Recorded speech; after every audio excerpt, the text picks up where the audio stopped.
those actions are going to involve people physically blockading and stopping these rigs from having operations conducted on them. Some of those actions are smaller actions and more personal actions of people committing to change their lifestyles, people committing to lobby their elected officials. And one really powerful movement that's happening right now is divestment of all of our resources from fossil fuel companies. So I'm really proud to bring up on the stage Sarra Tekola from Divest UW, who's had some major strides this year to talk a little bit about the work that they're doing, how it connects to the struggle and fight that we all have. Let's give it up for Sarra.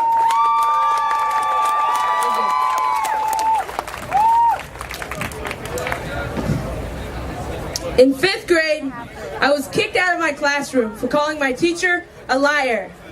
She had said that we had to drill for oil in the Arctic and that it was good for our national security. And even at 10 years old, knowing nothing of what I now know about climate change, I knew she was lying to us. But Shell isn't smarter than a 5th grader. Even knowing there's a 75% chance of an oil spill, they're willing to risk it at the expense of this planet's future. 12 years later, I've been given the opportunity of a lifetime to stand on the right side of history. Recently, scientists have determined drilling in the Arctic is incompatible with staying under 2 degrees of warming. That means if Shell makes it to the Arctic, we blew it, our internationally agreed upon threshold. Now, the 2-degree target is misleading. It may not seem like a lot, but that's 2 degrees on a global average. The deviation could be plus or minus 40 degrees. In fact, the reason the world picked 2 degrees is because after 2 degrees of warming, we hit temperatures humans have never seen before.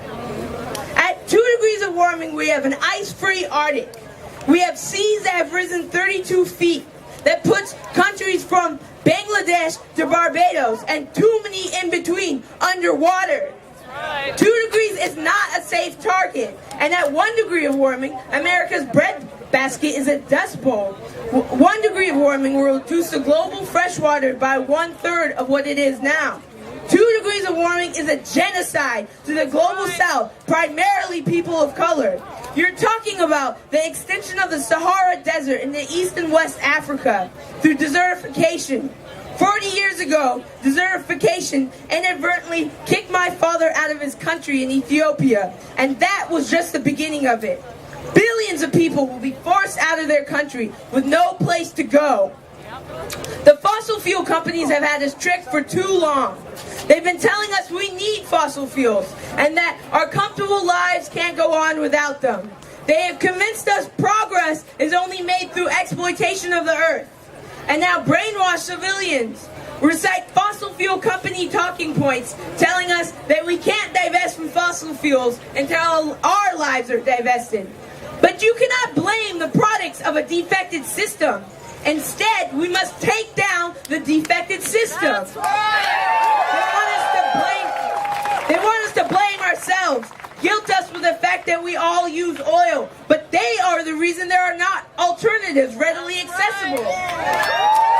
The fossil fuel corporations have had a chokehold on energy, deliberately destroying any competition, buying up patents of breakthrough clean technology and destroying it. They have lobbied governments away from climate negotiation and carbon pricing, and they have secured higher subsidies than renewable energy. As long as money stays in politics, politicians will be bought by the highest bidder. So what is the only option that is left? The power is in the people. We are the people, are the only ones left courageous enough to stand up against Shell. This government stamped their approval of pushing us past 2 degrees of warming when they approved Shell to drill in the Arctic. But Shell only has about a 2-month opening during the summer to drill when the ice is melted. And Shell made the mistake of coming to Seattle first. The